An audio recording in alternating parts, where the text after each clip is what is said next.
The Galactic Council chamber was silent, but the silence was heavy with fear. The members of the council were not brave warriors. They were thinkers and builders, with soft skin and large eyes that looked in different directions. They were gathered around a large table made of glowing glass. Outside the giant windows, the stars were burning, but soon, many of those stars would go dark. The enemy was called the Silencers. They were not living things. They were machines, cold and hard, with only one goal: to destroy all life. The Silencers did not talk. They did not ask for planets or money. They just moved from star system to star system, turning everything into dust. The Council's armies had tried to stop them. Their small, fast ships fired lasers that bounced off the Silencers' metal hulls. It was useless. Counselor Vex, a tall being with long, thin limbs, stood up. He looked tired. His voice shook when he spoke. "We have no choice," Vex said to the others. "Our fleets are gone. Our shields are failing. The Silencers will be here in 2 cycles. We cannot defeat them." The other council members looked down. They knew he was right. They were peaceful people, and they were losing against a weapon of war. "But there is the legend," Vex continued. He pointed to a small, ancient box on the table. It looked very old, covered in dust. The stories say that the old ones left guardians behind, protectors, beings of great power who sleep in the dark spaces between stars. If we wake them, maybe they will save us. "It is a myth," said another counselor, shaking her head. "We do not know who or what this signal will call. It might call something worse than the Silencers." "We are dying," Vex said sharply. "Anything is better than extinction." With shaking hands, Vex pressed a button on the ancient box. A low hum filled the room. Then, the box sent a burst of energy out into space. It was a distress signal, but it was coded in the oldest language known to the galaxy. It was a cry for help. It was a prayer. The signal traveled fast, passing through dead planets and asteroid belts. It went past the border of known space and entered a sector that the galactic maps marked as empty space. But the space was not empty. Far away, on a blue planet called Earth, the sky was dark. It was nighttime on the side of the planet where the largest military base was located. The base was a busy place, full of soldiers and machines. Humans had always been a fighting species. They fought their planet, they fought the weather, and they fought each other. Now, they stood ready to fight anything that came from the stars. Captain Woojin sat in the command chair of the ESV Ares. The Ares was not a beautiful ship. It was huge, blocky, and painted dark gray. It was made of thick metal designed to survive explosions and radiation. It was the flagship of the Earth's defense force. Woojin was a man who liked quiet. He had short black hair and a scar on his chin. He was drinking strong coffee from a metal cup when the alarms began to ring. It was not a soft beep. It was a loud, screaming noise that meant one thing: danger. He put his cup down. "Report," he said. His voice was calm. Lieutenant Ara was the communications officer. She sat at a bank of screens, typing fast. She looked worried. Her fingers danced over the keyboard. "Captain, we are picking up a massive energy spike," Ira said. "It is coming from deep space. It just appeared out of nowhere." "Is it a meteor? A comet?" Woojin asked. "No, sir. It is a structured signal. It is broadcasting on a frequency we haven't used in centuries. It is an emergency channel. But the code is broken." Woojin stood up and walked to her station. "Show me." A main screen flickered to life. It showed a wave of data. It was messy and loud. The computer tried to translate it. "The signal is saying help in a very old language," Ara explained, "but the data packet attached to it is huge. It contains biological scans and star maps." Woojin looked at the screen. He did not trust it. Earth's history was full of surprises, and most of them tried to kill you. Run a full analysis. Is there a fleet hidden with that signal? Scanning, ERA said. The computer worked for a few seconds. No immediate ships detected in the boundary, but the signal strength is high. To send a signal that strong, you need a power source the size of a small star. Wujin narrowed his eyes. A trap, possibly, sir, or a lure. The bridge crew was tense. Every human on the ship knew the rules. The galaxy was a dark forest. If you shouted, a predator would find you. If someone shouted at you, you didn't walk towards them with your hands open. You reached for your gun.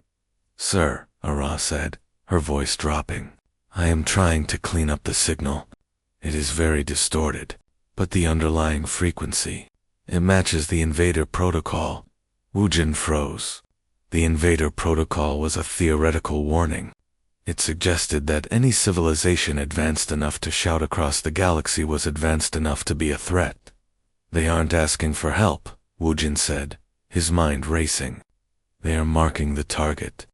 They are signaling an attack force. We cannot take that risk, Captain, the tactical officer said. If they are calling a fleet, we need to be ready. If we wait, they could be on our doorstep in an hour. Wujin looked at the star map. The signal came from the direction of the galactic core. That was where the rumors of war were coming from. We do not know who they are, Wujin said to his crew.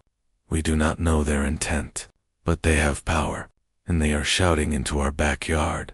We will not wait for them to come to us. He straightened his uniform.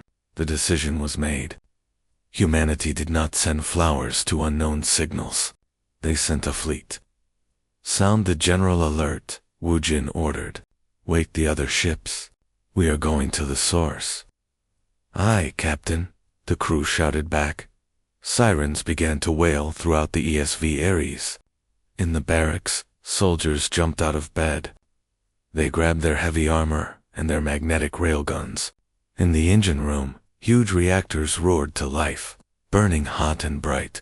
Outside the ship, the darkness of space began to change. One by one, Earth's heavy fleet appeared. There were hundreds of ships. They were ugly, blocky vessels, bristling with missiles and guns. They were designed for one thing, to break things and survive the return fire. Wujin sat back in his chair. He felt the vibration of the engines through the floor. It was a feeling of power. Ara, he said.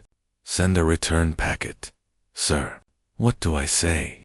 Do not say we come in peace, Wujin said, his voice hard as iron. Send our tactical data. Send our fleet numbers. Send them a picture of a nuclear missile. Tell them we heard them, and tell them we are coming. Ara smiled a small, dangerous smile. She understood. In the language of the galaxy, showing your teeth was the best introduction. Transmitting, she said. The data shot out from the Ares at the speed of light. It was a heavy, aggressive file. It was a warning. The alien council members on the other side of the galaxy stared at their screens in horror. The beacon had worked. Something had answered. But the return transmission was not a promise of safety. It was a declaration of war. They are coming, Vex whispered, looking at the energy signature of the human fleet. It was vast. It was terrifying. What have we done? Wujin watched the stars stretch out as the ESV Ares engaged its warp drive. The ship shook, and then they were gone, jumping into the unknown, ready to fight whatever was waiting for them.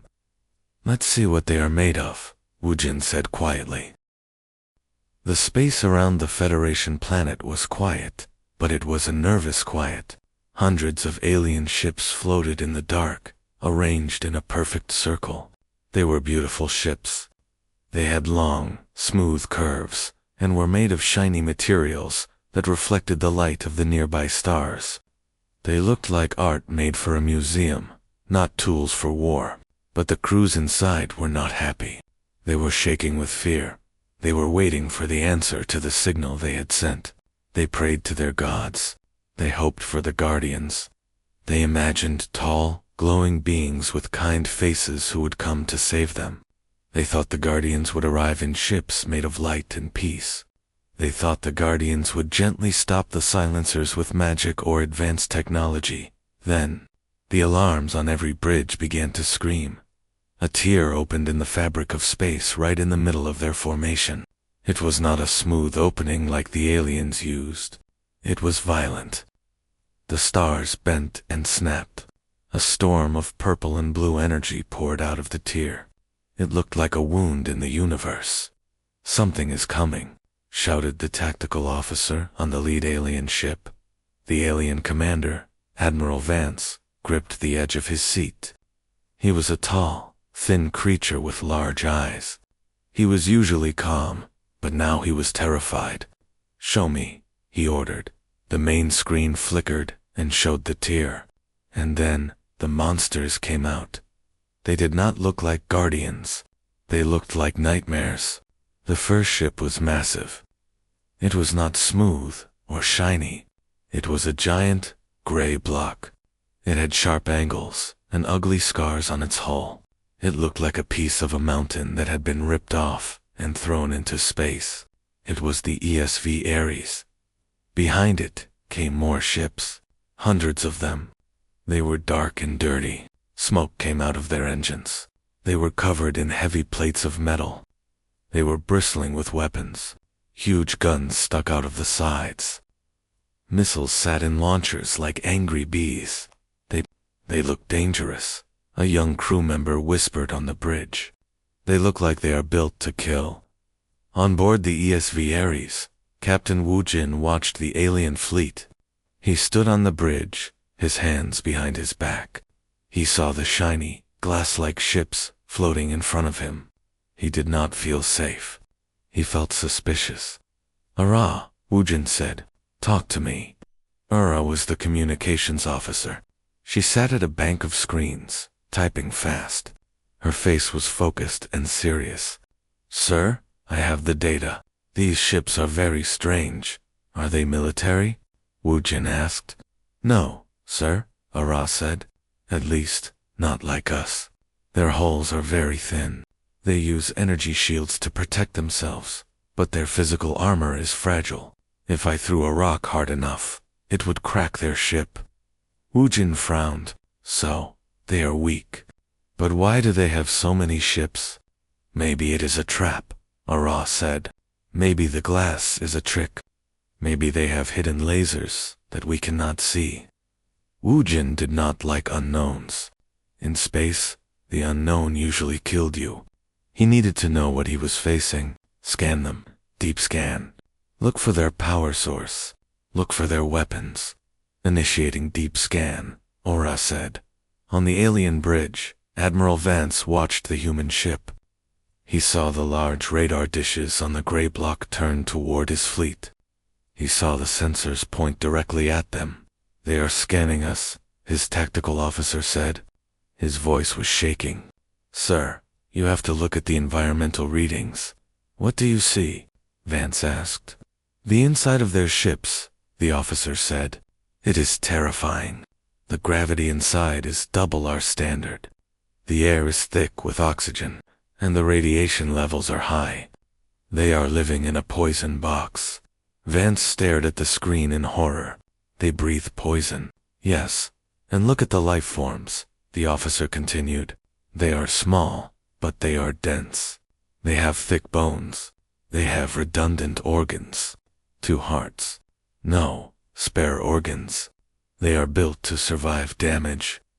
Vance felt cold. He had read old stories about Deathworlders. There were myths of planets where the plants tried to eat you, and the animals were made of muscle. He thought they were just scary stories for children. But now, the monsters were outside his window. "Sir," the tactical officer shouted suddenly. "They are locking weapons." Wu Jin had ordered a target lock. He just wanted to get a clear picture of the alien engines to see if they were a threat. He needed to know what they were capable of. "Lock onto their lead ship," Wu Jin said calmly. "I want to see their engine signature. Do not charge weapons. Just scan." On the Ares, the large radar dishes turned. A red light appeared on the alien bridge screens. It looked like a target was painted on their chests. They have targeted us. Someone screamed on the alien ship. The main cannon is charging. Vance looked at the energy reading. It was spiking. To him, it looked like the gun was getting ready to fire. He looked at the ugly, gray ship. It looked like a beast about to bite. They are not here to save us, Vance said, his heart beating fast. The signal did not call guardians. It called demons. He looked at his crew. They were soft. They were thinkers and builders. They could not fight a ship that breathed poison and lived in high gravity. We cannot fight them, Vance said. If we shoot, they will crush us. We have to stop them. We have to show them we are not a threat, or we have to scare them away. Scare them, sir. They are 10 times our size. Vance made a choice. He had one secret weapon. It was not a gun. It was a massive engine, a gravity well generator. It was used to move planets. He had never used it as a weapon, but he was desperate. Activate the Oblivion, Vance ordered. Bring the supership here, now. But the Oblivion is a prototype, the officer argued. It is unstable. Bring it here, Vance yelled, before they fire. Back on the Ares, Ara saw a new energy spike. It was huge. Captain, she said. The aliens are panicking. They are charging a massive gravity drive.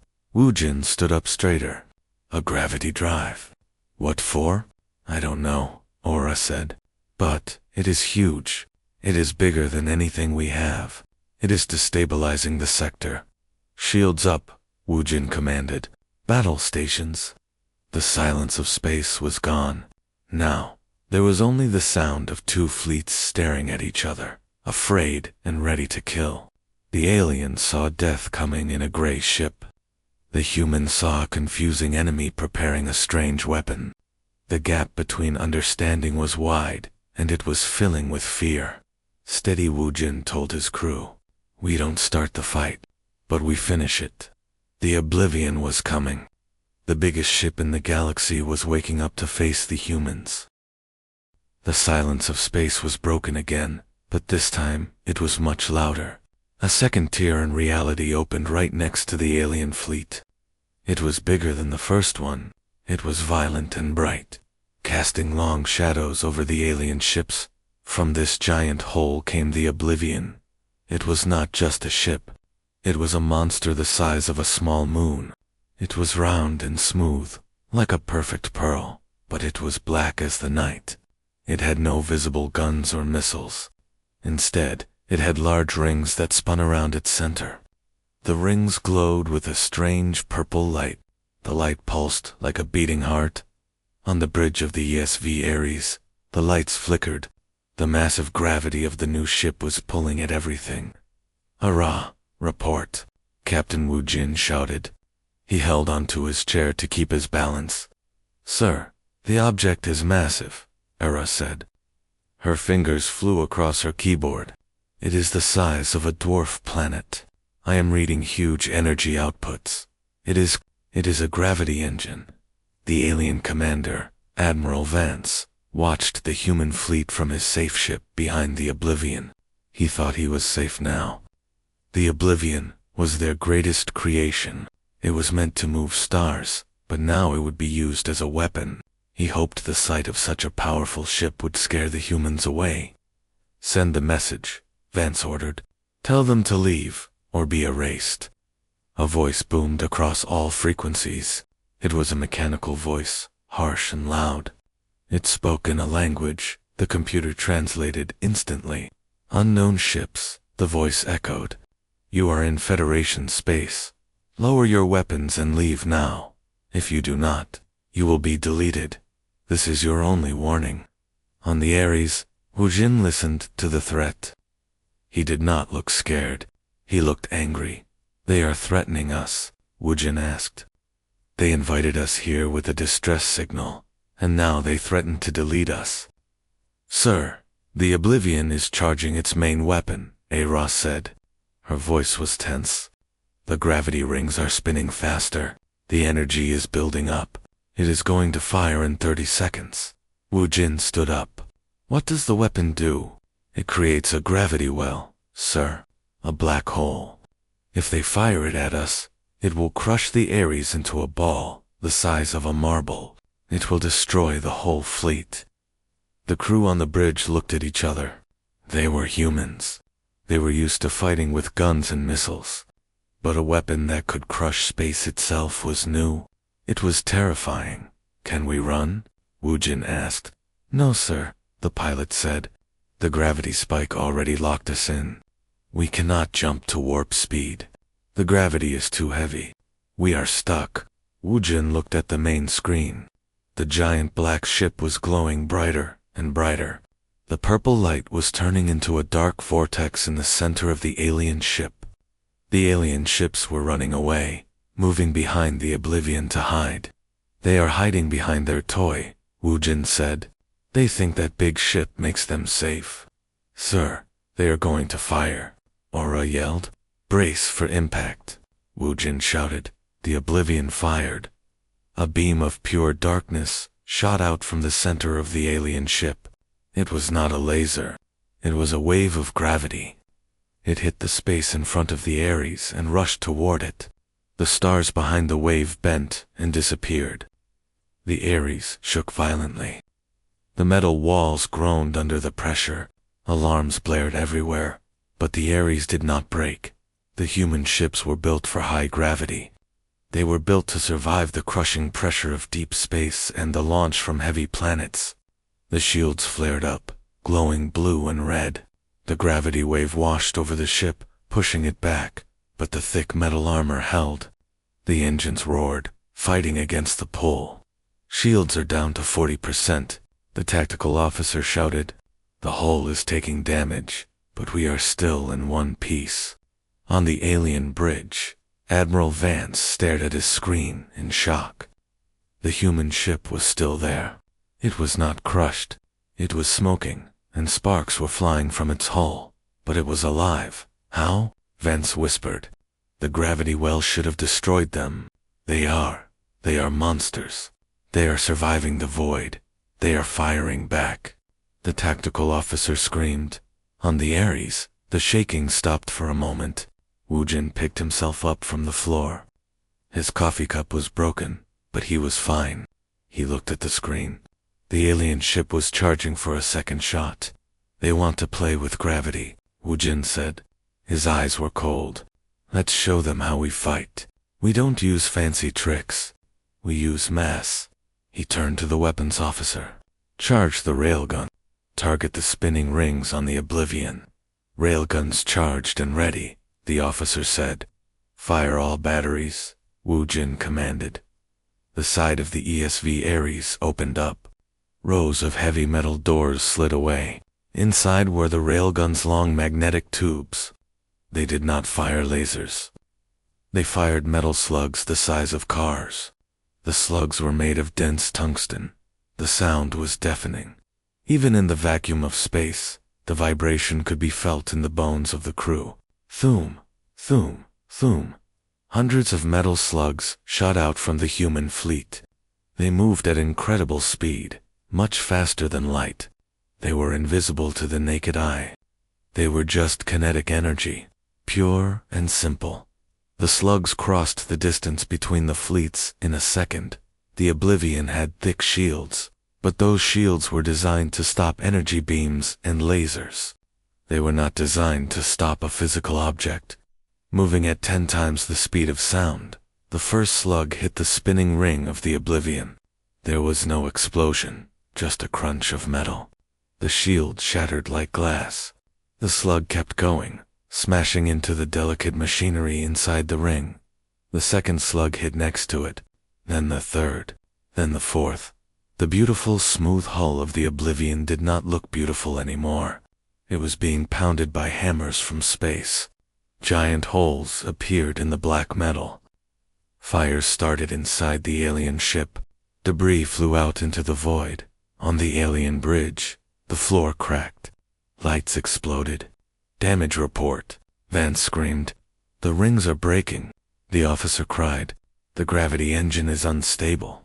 We cannot contain the power. The humans were not done. Wu Jin watched the destruction. "Keep firing," he said. "Target their engines. Don't let them recharge." The human fleet changed tactics. They spread out, making smaller targets. They continued to launch the heavy metal slugs. It was brutal. It was ugly. It was efficient. The Federation ships watched in horror. Their great weapon, their savior, was being beaten to death by a bunch of ugly metal bricks. They realized that they had made a terrible mistake. They had called for help, but they had provoked a beast that did not know how to lose. "Sir," Aira said to Wu Jin, "the Oblivion is losing power. The gravity field is dropping." "Good," Wu Jin said. "Prepare the boarding pods. If that ship doesn't surrender, we go inside and rip it apart with our hands." The silence that followed the attack was heavy. The giant ship, the Oblivion, was no longer the beautiful, black pearl it was before. It was a wreck. Huge holes pockmarked its smooth hull. Fires burned inside the corridors, and smoke drifted out into the cold vacuum of space. The spinning rings that created the gravity well were bent and broken. The great weapon of the Federation was dead in the water. On the bridge of the alien flagship, Admiral Vance stared at the main screen in horror. His tactical officer was weeping softly. "It is gone," the officer whispered. "Our shield against the darkness. It is broken." But Vance knew the nightmare was not over. The human ships were not leaving.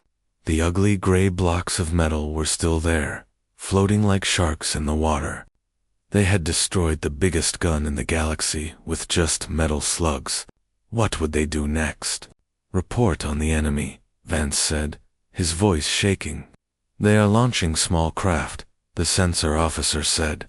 "Hundreds of them. They are coming toward the Oblivion." "Are they missiles?" Vance asked, hoping it was a final attack to end them quickly. "No, sir. They are boarding pods. They are coming inside." Vance felt his heart stop. The monsters were coming to visit. On board the ESV Ares, Captain Wu Jin watched the deployment. The scene on the screen was chaotic. Long metal tubes shot out from the human ships. They looked like giant bullets. They smashed into the side of the Oblivion, tearing through the outer plating like it was paper. The humans did not use gentle docking bays. They used force to get inside. "Launch the Marines," Wu Jin said calmly. "Tell them to secure the engine room and disable the core. I do not want that ship firing a shot ever again." Ura nodded. She relayed the order. "Marines are away, sir. Godspeed." Inside the boarding pods, it was loud and hot. Human soldiers sat in rows, strapped into tight seats. They wore heavy, bulky suits of armor. The armor was painted black and dark gray, covered in scratches and dents from previous battles. They did not look like soldiers from a futuristic movie. They looked like walking tanks. Their helmets covered their faces, but through the dark visors, their eyes glowed with a blue light. They checked their weapons. These were not lasers. They were heavy kinetic rifles, made to punch through concrete and steel. 30 seconds to impact. The pilot yelled over the noise. The soldiers banged their fists against their chest plates. It was a sign of readiness. They were not scared. They were angry. Someone had tried to crush them with gravity, and now it was time to punch back. The pods slammed into the Oblivion. The metal screeched as the pods cut through the hull. The air hissed out of the alien ship, but the humans didn't care. Their suits were sealed.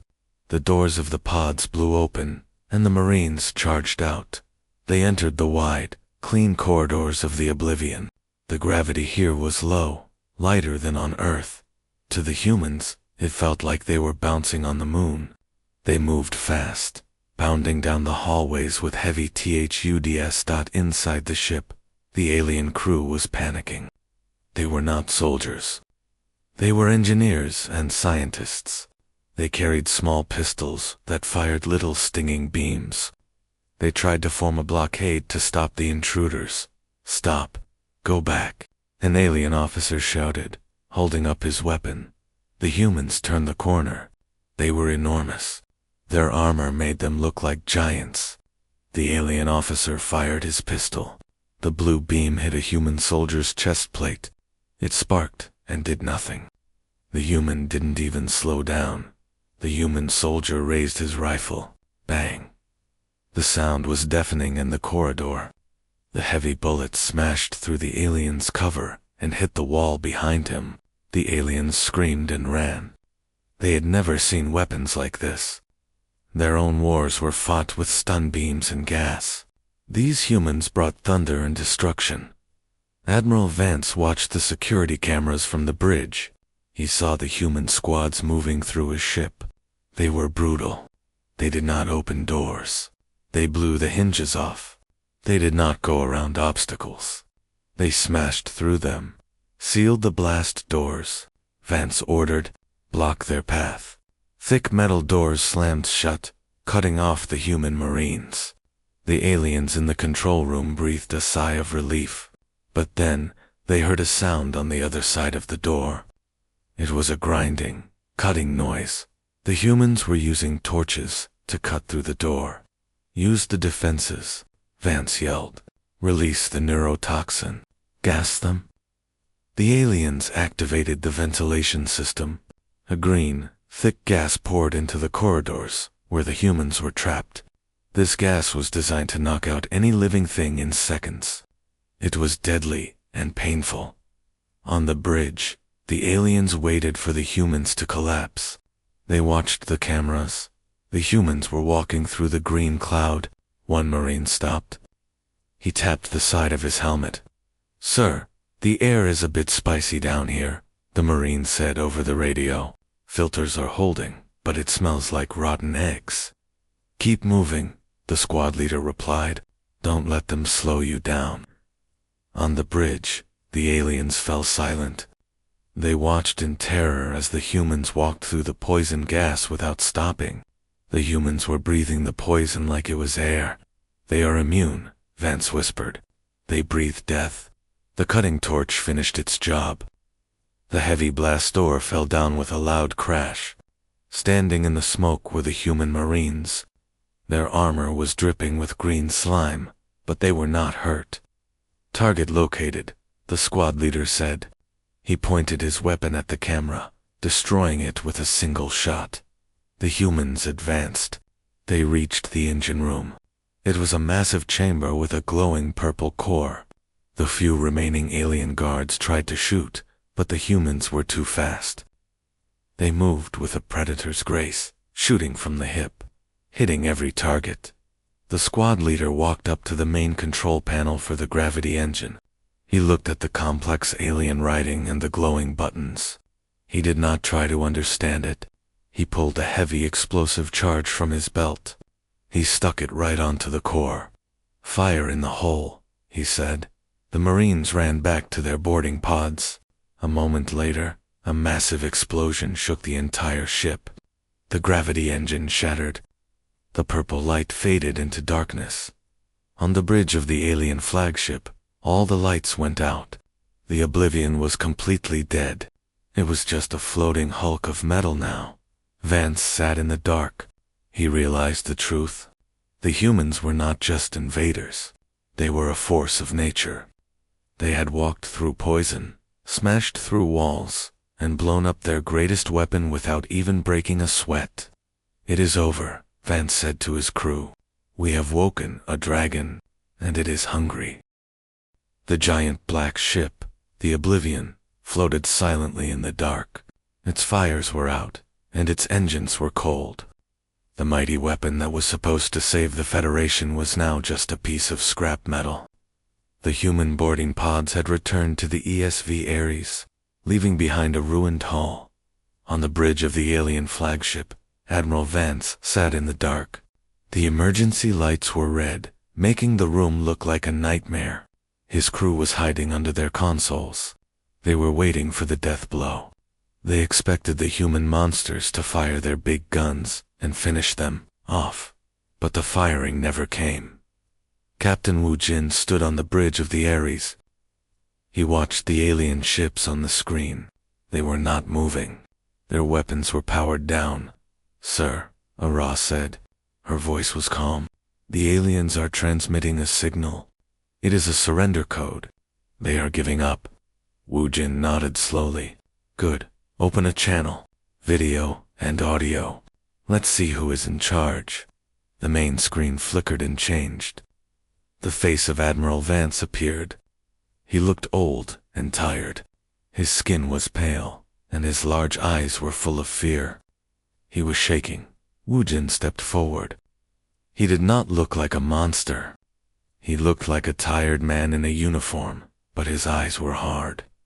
"I am Captain Wu Jin of the Earthship Ares," he said. "You fired on my fleet. Explain yourselves. Now." Vance took a deep breath. He did not want to make the human angry. We made a mistake," Vance stammered. "We sent a distress signal. We looked for the ancient guardians. We did not know the signal would reach your people." "A distress signal?" Wu Jin asked. He looked at Ira. She checked the data. "Sir, the signal matches the format of a request for aid," Ira confirmed, "but it was coded on an old military frequency. It looked like an ambush ping to our systems." Wu Jin looked back at Vance. "To us, your signal looked like a trap. We came here to destroy the threat before it could hurt Earth. You aimed a gravity gun at us. What did you expect us to do?" "We were scared," Vance admitted. "Your ships, they look so harsh. You have no grace. You are Deathworld. We thought you were demons." "We are human," Wu Jin said simply. "We survive. That is all." Suddenly, the console next to Ira beeped loudly. She frowned and typed faster. "Captain, I have a new contact," Ira said, her voice tense. "It is coming from the edge of the system." "Is it another alien fleet?" Wu Jin asked. "No, sir. It matches the description of the silencers. The machines, they are here." Vance heard this on the open channel. His face turned white. "No," he whispered. "They are too early. We are not ready." On the screen, a new shape appeared in the distance. It was a jagged metal ship, dark and terrifying. It was not alive. It was a machine of death. It began to fire lasers immediately, destroying a small Federation ship that was drifting nearby. "The silencers," Vance cried out into the microphone. "Captain Wu Jin, please. They will kill everyone. They will kill your people too. They do not care about life. We sent the signal for help. We needed guardians. We got you." Wu Jin watched the machine ship. It was cold and efficient. It was ugly in a different way than human ships. It was ugly because it had no soul. "So," Wu Jin said, "you called for help. We came. We fought you because you were stupid. And now, the real enemy is here. We cannot stop them," Vance begged. "Please. If you destroy us, the machines will just come for you next." Wu Jin turned to his crew. He saw the look in their eyes. They were tired of fighting the weak aliens. They wanted a real challenge. The silencers were machines. They were things to be broken. "Load all weapons," Wu Jin ordered. "Target that machine ship." He looked back at the screen. "Vance, listen to me. We are not your guardians. We are not your friends. We are the people who will survive." Wu Jin paused. "But we are already here, and we brought enough ammo for 2 fights. Get your weak ships out of the way. Do not interfere. If you get in our line of fire, we will shoot you too. Do you understand?" "Yes," Vance said quickly. "Yes, thank you." "We do not do this for you," Wu Jin said. "We do this because that machine ship looks at us the wrong way." Wu Jin cut the link. He sat back in his chair. "Ara, tell the fleet. We are hunting." The ESV Ares turned slowly. Its damaged armor smoked, but its engines roared. The rest of the human fleet formed a spearhead. They were not aiming at the Federation anymore. They were aiming at the silencers. The aliens watched in awe. The ugly gray human ships moved toward the terrifying machine. The humans launched their missiles. They fired their railgun. It was a storm of metal and fire. The silencers tried to fight back with lasers, but the human armor was too thick. The humans did not use fancy tactics. They just hit harder. They crashed into the machine ship, boarding it, tearing it apart from the inside. In the end, the silencer ship was nothing but floating dust. A cheer went up from the alien ships, but the humans stayed silent. They were just doing a job. Later, in what was now the most famous meeting in galactic history, the treaty was signed. It was not a treaty of equals. The Federation agreed to give the humans resources, metal, food, and fuel. In exchange, the humans agreed to patrol the borders. They agreed to be the wall between the Federation and the monsters of the dark galaxy. The aliens called them the Iron Protectors, but among the humans, they just called it a neighborhood watch. Captain Wu Jin stood on the bridge of the Ares, looking out at the stars. The sector was safe. For now, sir, Ara said. We have new coordinates. There is a rumor of another silencer fleet 10 light-years away.